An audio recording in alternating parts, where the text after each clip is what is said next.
Hello friends, आप देखना शुरू कर चुके हैं इस यूट्यूब चैनल का video tutorial series software engineering and programming languages.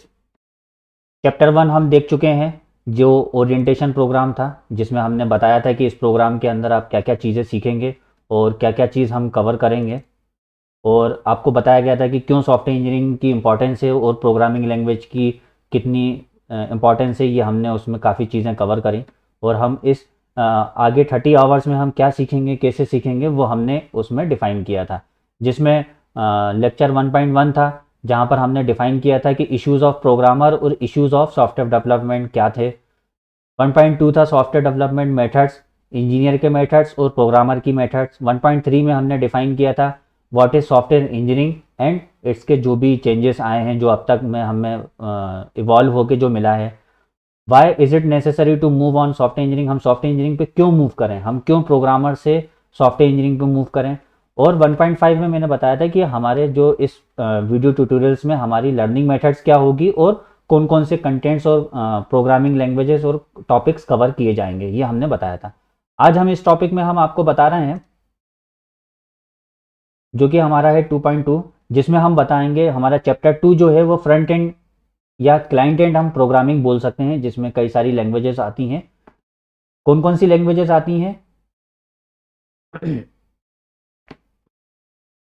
जिसमें सबसे फर्स्ट होता है HTML, सेकंड होता है CSS, jQuery, या उससे पहले अगर मैं बात करूं तो जावा स्क्रिप्ट। jQuery बाद में आई है। जावा स्क्रिप्ट, फिर देन jQuery, बूटस्ट्रैप, ठीक है। फिर इसी में मैं आपको आगे बताने वाला हूं स्कीमा, और उसके बाद ओपन ग्राफ। ये हम इस एक वन बाई वन पढ़ेंगे। आज हमारा टॉपिक 1 जो है वो HTML का है। टॉपिक 2 जो होगा वो CSS का 2 का होगा, 3 JS का, 4 jQuery का, 5 बूटस्ट्रैप का, स्कीमा, और ओपन ग्राफ का 6th से। हम 6 टॉपिक्स में इसको कवर करेंगे, जिसमें सारी चीज़ें हम कवर करने की कोशिश करेंगे। अब हम देखना चाहते हैं ये हमारा टॉपिक 1 है, जिसमें हम आपको डिफाइन करेंगे पूरे HTML की हिस्ट्री से लेके आज तक उसमें क्या हुआ क्या नहीं हुआ, वो सारी चीज़ें। और भी कई सारी चीज़ें उसके अंदर आएंगी। मैं for the sake of history में ओपन कर लूँ, ठीक है। अब HTML कैसे आया? हम उस एरा में जाते हैं जब वेबसाइट्स या इंटरनेट नहीं होती थी। जब होती ही नहीं थी तब क्या हुआ क्या नहीं हुआ, मैं आपको इनिशियल से पूरा एक्सप्लेन करता हूँ। आपको अगर हिस्ट्री पता होगी तो आपको HTML याद करने में ज़रूरत नहीं पड़ेगी। आपको HTML में आने वाली दिक्कतों के बारे में आपको समझना नहीं पड़ेगा, एरर्स को समझना नहीं पड़ेगा। आप ऑटोमेटिक कई सारी चीज़ें सेल्फ अंडरस्टैंड कर सकते हैं, खुद ही अंडरस्टैंड कर सकते हैं कि हमारे पास कहाँ पर क्या यूज़ हो सकता है, क्या नहीं यूज़ हो सकता। सबसे पहला तो आप जब इंटरनेट की जब कंडीशंस आई, इंटरनेट लॉन्च किया गया, तो उनके माइंड्स में ये था, कंप्यूटर जब बन चुका था तब ये था कि कंप्यूटर्स आपस में कम्युनिकेट कर सकें।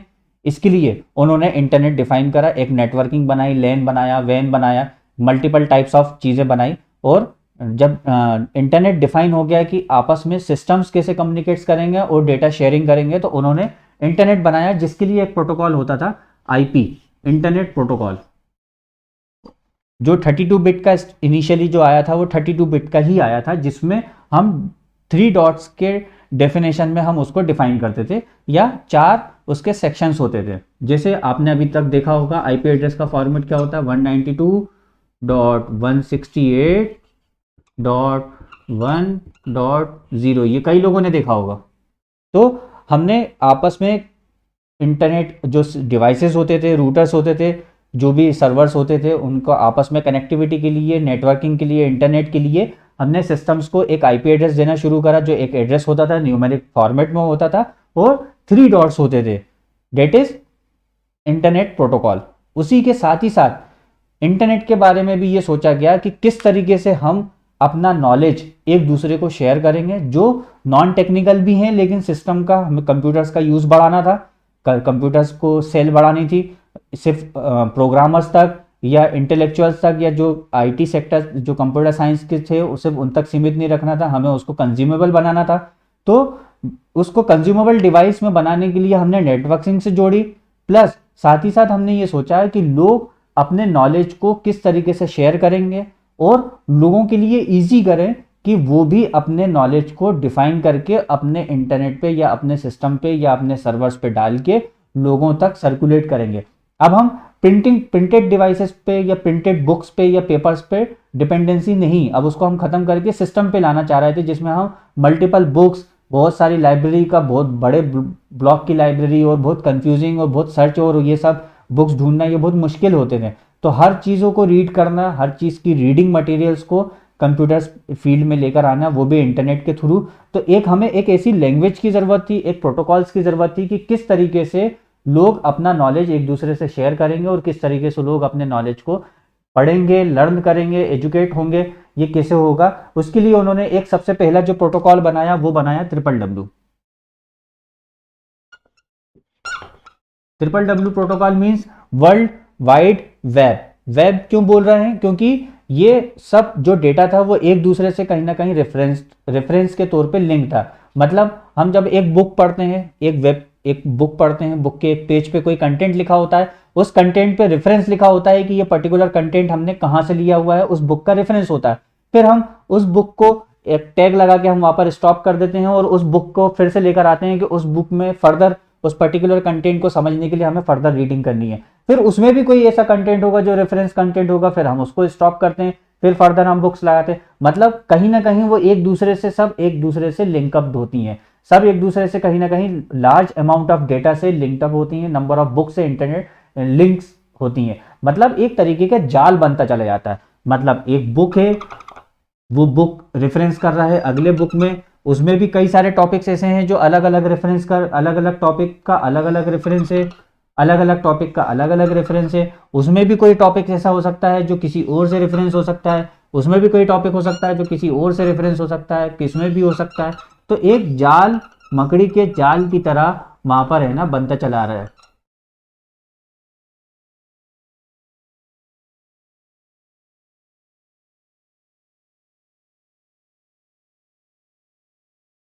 एक मकड़ी के जाल की तरह हमारा एक ढांचा आप अगर इमेजिन करेंगे, तो वर्ल्ड वाइड वेब उसका नाम क्यों रखा गया, इसलिए रखा गया। वेब क्यों बोला गया? क्योंकि एक वेब ब्राउज़र होता था, जो हम इन सब के वेब पेजेस को वेब बोला गया, वेब ब्राउज़र पे वो डिस्प्ले पे आता था। इसको पूरा कंप्लीटली वेब वेब एरिया बोला गया, वेब की दुनिया बोली गई। जो बोला गया कि वेबसाइट की दुनिया मतलब एक हमारी ओरिजिनल दुनिया होती थी जहां हम बुक्स को रेफरेंस करते थे, बुक्स पढ़ते थे। और एक वेब की दुनिया आई जहां पर वर्चुअली हर चीज है ना वेब के फॉर्म में एक दूसरे से इंटरलिंक्ड होती थी। तो ट्रिपल डब्ल्यू प्रोटोकॉल आया, वर्ल्ड वाइड वेब। वाइड क्यों? कि वो वर्ल्ड के अंदर वाइडली यूज्ड, जो ज़्यादा से ज़्यादा कंज्यूमर्स अपने नॉलेज को शेयर कर सकें, अपने नॉलेज को खुद डिफाइन कर सकें, एक जगह स्टोर कर सकें और उसको मल्टीपल एट ए टाइम पे मल्टीपल लोग एक्सेस कर सकें।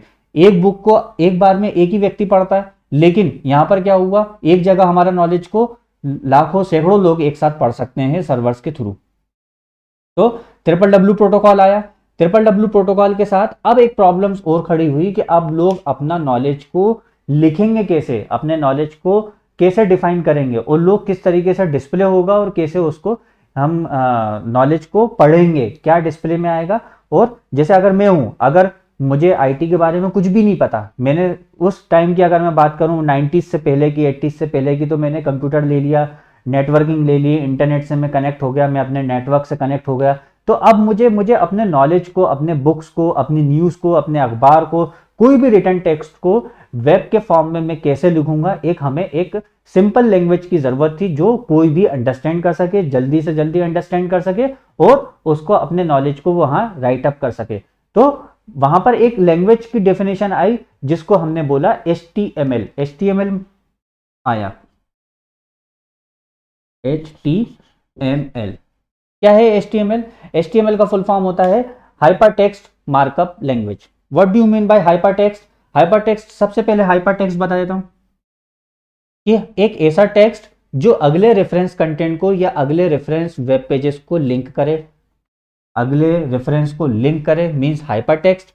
मार्कअप लैंग्वेज मतलब एक मार्कअप हो, ओपनिंग टैग, क्लोजिंग टैग, जिससे वेब ब्राउजर अंडरस्टैंड कर सके कि ये व्हाट इज दिस, हेडिंग है, पैराग्राफ है, बोल्ड करना है, इटैलिक करना है, अंडरलाइन करना है, कहां से कहां तक का अंडरलाइन करना है, मार्कअप, मार्क मार्क मार्क, कि यहां से यहां तक का बोल्ड कर दो, यहां से यहां तक का पैराग्राफ है, यहां से यहां तक का हेडिंग है, डेट इज मार्कअप। और एक क्योंकि लैंग्वेज थी जहां हम अपनी भाषा, सिंपल अपनी ह्यूमन बीइंग सिस्टम को, कंप्यूटर को ये बताता था, इंटरनेट को ये बताता था कि इस नॉलेज को किस तरीके से रिप्रेजेंट करना है, डेट इज मार्कअप लैंग्वेज। तो हाइपर टेक्स्ट मार्कअप लैंग्वेज एक रिसर्चर्स ने बनाई, जिसका सबसे पहला वर्जन आया 1.x। 1.x क्यों बोल रहा हूं कि 1.1 2 3 4 5 सब आते रहे, जिसमें कुछ अमेंडमेंट होते चले गए, टेक्स्ट का डेफिनेशन होता चला गया। अब हाइपर टेक्स्ट मार्कअप लैंग्वेज क्या होता है, आप इसमें अब समझ लीजिए कि अब आपको HTML नहीं आती है, या JS नहीं आता, इंटरनेट नहीं आता, या कुछ भी नहीं आता, आप अपने आप को मान के चलिए, तो आप किस तरीके से डेफिनेशन करेंगे? मैं बोल रहा हूं कोई भी नॉलेज, आप अपने नॉलेज को वहां पर डिफाइन कर रहे हैं, या न्यूज़पेपर को डिफाइन कर रहे हैं, या कोई भी रिटन टेक्स्ट को डिफाइन कर रहे हैं, इंटरनेट पे आप उसको शेयर कर रहे हैं, तो आप उसको किस तरीके से डिफाइन करेंगे? हमें बुक्स के में कौन कौन सी चीज दिखती है? हमें बुक्स में क्या क्या दिखता है? हेडिंग्स दिखती है,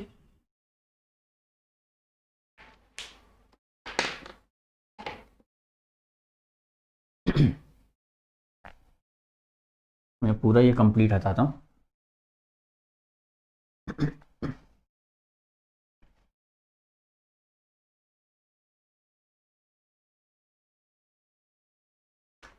अब आपको है ना, जो भी प्रिंटेड मटेरियल होता था, किस तरीके से आपको डिस्प्ले में आती थी? आप वहां पर लेते थे हेडिंग्स के फॉर्म में, हेडिंग्स होती थी, हेडिंग्स प्रॉपरली दिख रहा है, हेडिंग्स होती थी,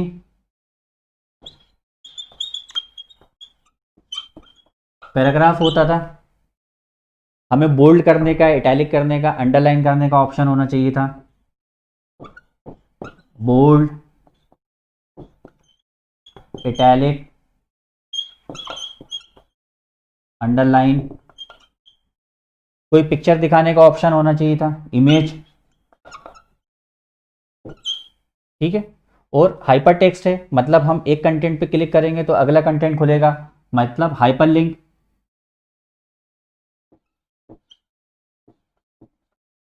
हाइपर लिंक, ठीक है, हाइपर लिंक का एक ऑप्शन होना चाहिए था। हमें कौन कौन सी चीज़ें हो रही हैं, आपको खुद खुद समझ में आएगा, हर चीज़ खुद समझ में आएगा कि आप खुद ही उस चीज़ को डिफाइन कर पाएंगे। तो हेडिंग हो गया, पैराग्राफ हो गया, बोल्ड करने का ऑप्शन होना चाहिए, इटैलिक करने का ऑप्शन होना चाहिए, अंडरलाइन करने का ऑप्शन होना चाहिए, इमेज करने का ऑप्शन होना चाहिए, हाइपर लिंक करने का ऑप्शन होना चाहिए, और आगे बढ़े तो टेबल का ऑप्शन होना चाहिए, हम टेबल ड्रॉ करके वहां पर बना सकें, ठीक है, टेबल टेबल ड्रॉ करके वहां पर बना सकें। और क्या हो सकते हैं?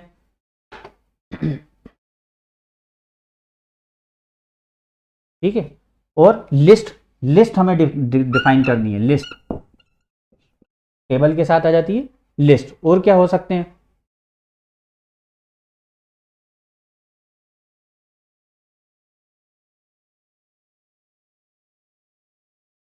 ठीक है, कुछ वीडियोस बाद में ये अमेंडमेंट हुए कि वीडियोस वगैरह भी उसमें दिखा सकते हैं, है ना, और भी कई सारे अमेंडमेंट्स हुए, लेकिन इतना ठीक है। नेक्स्ट लाइन हम डिफाइन कर सकें, हॉरिजॉन्टल रूल डिफाइन कर सकें, ये सब चीज़ें, ठीक है।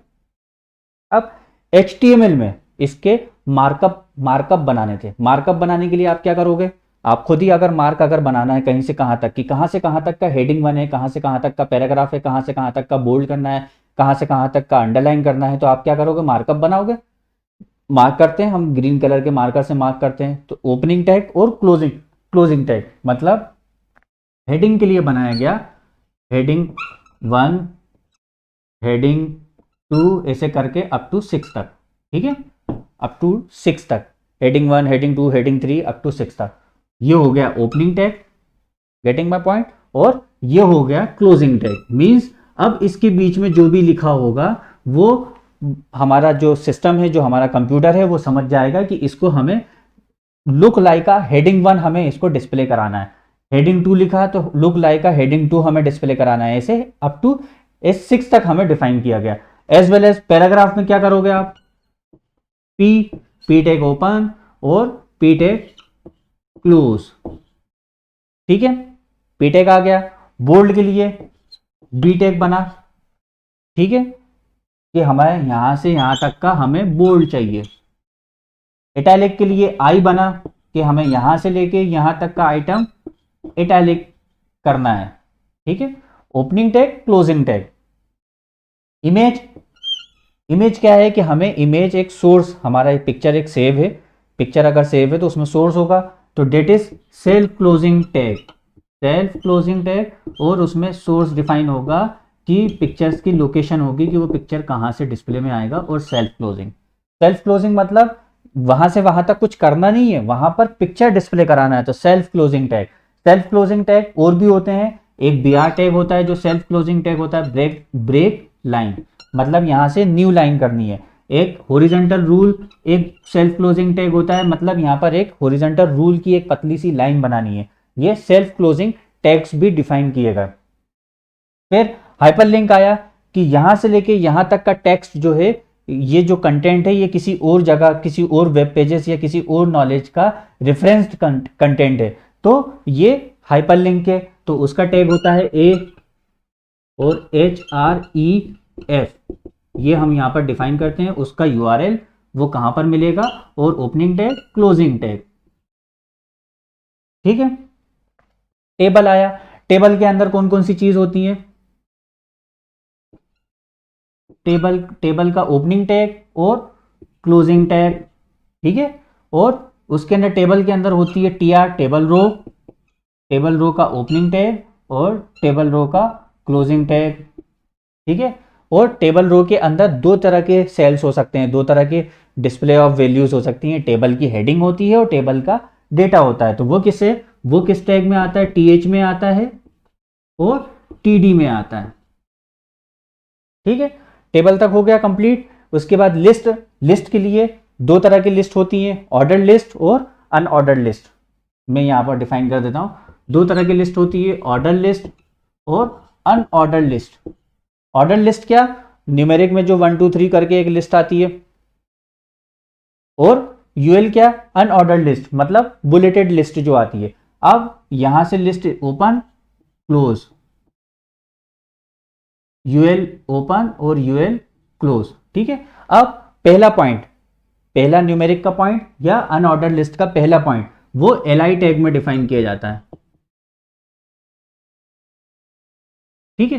तो ऐसे एज सच आप खुद एज ए रिसर्चर अगर कोई रिप्रेजेंटेशन बनाएंगे तो आप इसी तरीके से कोई रिप्रेजेंटेशन बनाएंगे, और यही रिप्रेजेंटेशन HTML में डिफाइन किया गया। और भी कई सारे रिप्रेजेंटेशन थे, जैसे पैराग्राफ के अंदर मुझे फॉन्ट अगर डिफाइन करना है, फॉन्ट का डिजाइन, फॉन्ट का साइज, फॉन्ट स्टाइल, तो फॉन्ट टैग बनाया गया, जो आया फॉन्ट टैग। चाहे पैराग्राफ में करना हो, चाहे हमें हेडिंग में फॉन्ट स्टाइल, डिफरेंट स्टाइल देना हो, फॉन्ट साइज देना हो, तो फॉन्ट टैग आया। बाद में फॉन्ट टैग्स का यूज खत्म हुआ, क्यों, वो मैं आपको बताऊंगा। अब यही HTML में एक और चीज जोड़ी गई, HTML में उसी टाइम पे, कि हमें कुछ पर्टिकुलर उसी HTML टैग में हम ये जो चीज है हम इसको बोलते हैं एट्रीब्यूट्स, जो हम इमेज में यूज कर रहे हैं और हाइपरलिंक में HREF के तौर पे यूज कर रहे हैं। डेट इज एट्रीब्यूट, कि उस टैग पे जो उसका ऑपरेशन है वो हम एट्रीब्यूट के फॉर्म में पास ऑन कर रहे हैं, किसी और में डेफिनेशन नहीं थी। स्टार्टिंग में सिर्फ इमेज में आई, हाइपरलिंक में आई और फॉन्ट में आई, ठीक है, और भी कई सारी चीजों में आई, लेकिन बाद में वो बहुत ज्यादा इवॉल्व हुई, बहुत ज्यादा अगले वर्जन्स में अपग्रेड होना शुरू हुआ। अब इसी में मैं आपको हिस्ट्री के साथ कुछ बताना शुरू करता हूं। इन सब में एक प्रॉब्लम है, इन सब में एक दिक्कत आई, एक प्रॉब्लम आई। क्या दिक्कत आई, फॉर एग्जाम्पल हम एक बुक की डेफिनेशन लिख रहे हैं, पूरी हमने बुक को छापनी है, वेब पेजेस में कन्वर्ट करना है, तो आप क्या करोगे, पहले पेज का, पहले टॉपिक का आप वेब पेज बनाओगे, ठीक है, उसके फॉन्ट डिसाइड करोगे, साइज डिसाइड करोगे, फॉन्ट स्टाइल डिसाइड करोगे, फिर उसके बाद आप उसको कहीं इटैलिक करोगे, कहीं अंडरलाइन करोगे।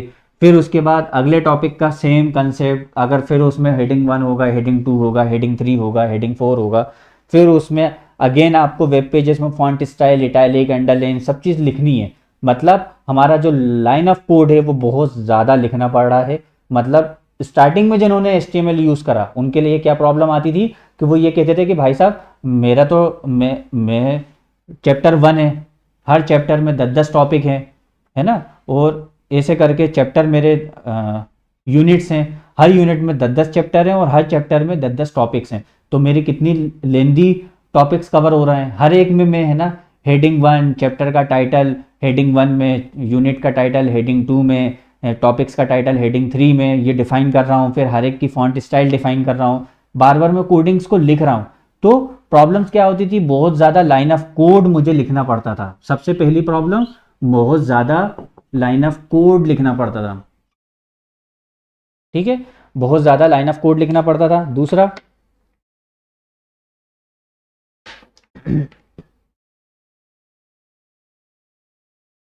सेकंड प्रॉब्लम, बहुत ज़्यादा लाइन ऑफ कोड लिखना पड़ रहा है ना। और उसके अलावा दूसरी प्रॉब्लम, मैं पहले टॉपिक में मैंने कोई डिज़ाइन हेडिंग 1 का ले लिया, ठीक है, और दूसरे टॉपिक में कहीं कुछ ले लिया, मैं भूलता जा रहा हूँ कि मैंने पहले टॉपिक में, मुझे बार बार रिविजन्स करना पड़ रहा है, सिमिलरिटीज़ नहीं है। मतलब अगर कोई एडिटर ने कोई चेंजेस बता दिए तो मुझे वो सारे वेब पेजेस में जाके HTML टेक्स्ट को हटा के और रिप्लेस करके वो चेंजेस करने पड़ते थे। मतलब रिविजन्स बहुत ज़्यादा होते थे।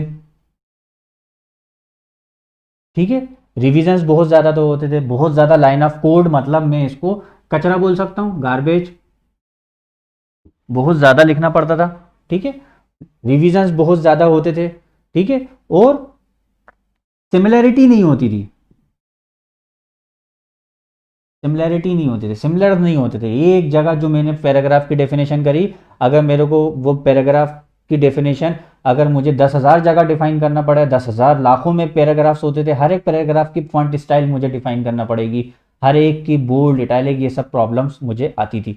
तो क्या चीज़ अस्तित्व में आई, अब उसको बोला गया कि भाई साहब आप एक काम करो, हम ये जो डेफिनेशंस आप दे रहे हैं, जो भी फॉन्ट स्टाइल है, जो भी स्टाइलिंग जो आप दे रहे हैं, वो स्टाइलिंग आप एक जगह डिफाइन कर दो, एक जगह डिफाइन कर दो, और उसके रेफरेंस को HTML पे टॉप पे आप रेफरेंस के तौर पे ले दो। अब जब भी आप, है ना, पैराग्राफ लोगे, इन तीनों की प्रॉब्लम्स का सॉल्यूशन निकाला उन्होंने, तो उसको उन्होंने नाम दिया CSS, cascading style sheet. Means कि आप एक जगह कैस्केडिंग फॉर्मेट में, कैस्केडिंग में आप, है ना, एक जगह आप डिफाइन कर दो कि पैराग्राफ की स्टाइल क्या होगी, हेडिंग्स की स्टाइल क्या होगी, इमेज का स्टाइल क्या होगी, क्या बॉर्डर होगा, क्या पैडिंग होगी, क्या चीज़ होगी, वो आप एक जगह डिफाइन कर दो।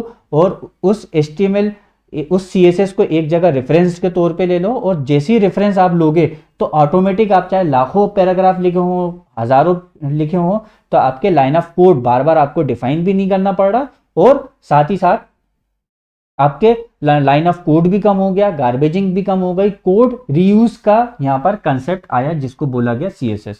अब इसी के साथ ही मैं थोड़ा सा आपको हिस्ट्री हिस्ट्री भी मैं आपको बताता हूँ, मैं कैसे कैसे वो इवॉल्व हुआ। ठीक है, तो जो एक मैं पूरा यहां पर पट्टा बना देता हूँ।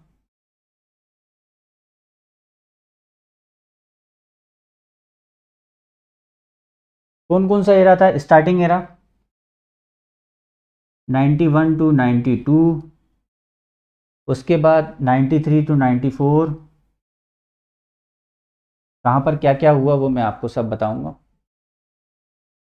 95 टू 96, 97 टू 98,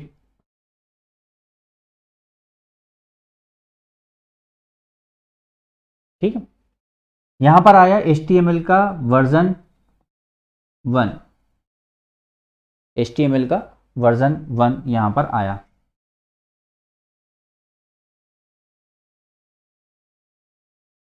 मैं फिर से लिखता हूँ,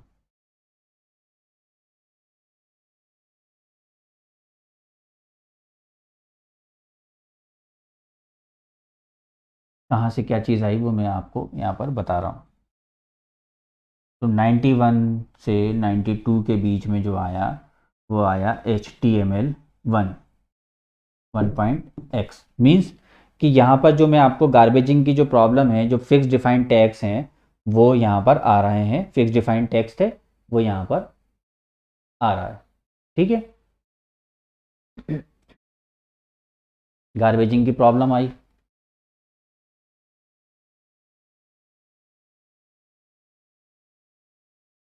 ठीक है, फिर अगला आया जिसमें कुछ टैग्स रह गए थे, कुछ टैग्स को और एट्रीब्यूट्स डिफाइन करने की ज़रूरत थी। तो 93 से 94 का एक एरर आया, जहाँ 94 का, जहाँ पर HTML का 2.x वर्जन आया, जहाँ पर और नए टैग्स को जोड़े गए और कुछ एट्रीब्यूट्स जोड़े गए।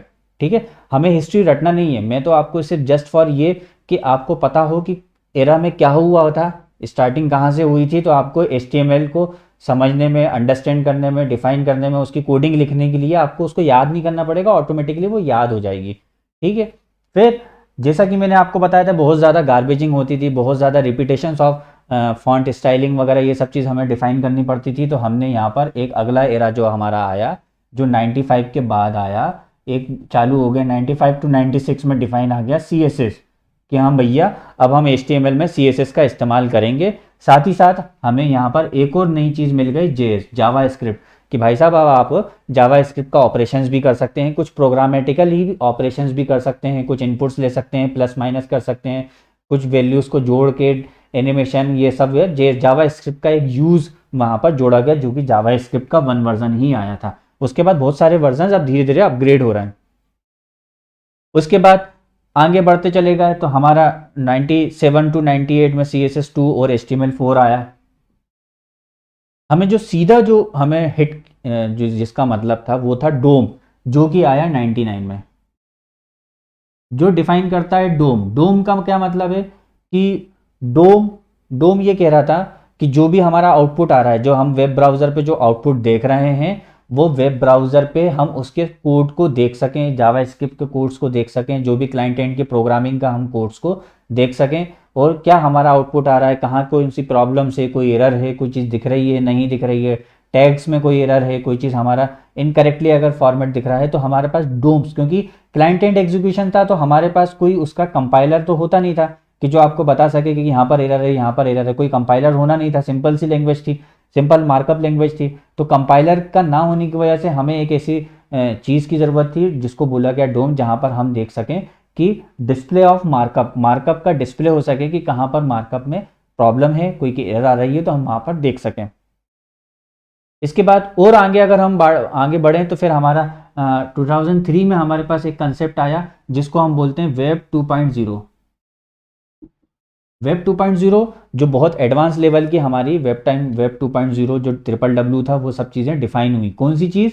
DNS का एक कंसेप्ट यहाँ पर आया। DNS मतलब मैंने आपको पहले बताया था कि WWW हम यूज़ करते थे, WWW प्रोटोकॉल यूज़ करते थे, वर्ल्ड वाइड वेब। तो उससे पहले एक DNS सर्वर डिफाइन हुआ, जहां पर यह बोला गया कि अब हमारे पास सिर्फ WWW प्रोटोकॉल नहीं है, अब हमारे पास मल्टीपल प्रोटोकॉल्स हो गए हैं, जहां हम एक प्रोटोकॉल से वेबसाइट दिखाएंगे, एक प्रोटोकॉल से मल्टीपल, एक डोमेन पे मल्टीपल वेबसाइट्स दिखाएंगे, मल्टीपल ऑपरेशंस दिखाएंगे, ये सब चीज़ें उसके अंदर होंगी। तो DNS का कंसेप्ट आया। तो वेब 2.0 का एक इवोल्यूशन आया, बहुत खतरनाक एक इवोल्यूशन आया, जहां पर WWW जो प्रोटोकॉल है, जो आज तक जो है हम उसको अननेसेसरी होल्ड करके बैठे हुए हैं, उसका जबकि यूज खत्म हो चुका है। फिर 2005 में अजाक्स आया, 2005 में अजाक्स आया, एडवांस जावा स्क्रिप्ट, जहां पर कुछ डेटाबेस से और कुछ इधर उधर से हम कुछ इंफॉर्मेशन को कुछ स्मार्टली हम उसको वहां पर दिखा रहे हैं। जैसे गूगल पे हम कुछ कीवर्ड्स टाइप करते हैं तो नीचे सजेशंस आ जाते हैं, डेट इज एजाक्स वर्क। स्टार्टिंग हमने वहीं से करी। फिर धीरे धीरे करके जो 2009 के बाद जो फाइनल हमारे पास जो हम आज की डेट में यूज करते हैं, वो है HTML5, ठीक है, CSS3 हम ये यूज करते हैं, जो आज की एरा में हम टोटल ही यूज करते हैं। और डोम में, डोम के साथ साथ APIs का कंसेप्ट आया, जो हम फाइनली डोम यूज कर रहे हैं, और APIs का कंसेप्ट अब डोम में तो कोई अपग्रेडेशन की ज़रूरत नहीं है, डोम तो सिंपल सा है कि जो भी आपका आउटपुट है डिस्प्ले ऑफ मार्कअप वो सीधे सीधे डिस्प्ले में आ जाए। हम पहले ये चीज़ सब चीज़ नहीं देख पाते थे, ये पर पहले हमारे पास ये सब चीज़ देखने का ऑप्शंस नहीं था, तो डोम में और इवॉल्व करने की ज़रूरत नहीं लगी। ये हमारा इसमें पूरा हमारा HTML टॉपिक कवर होता है।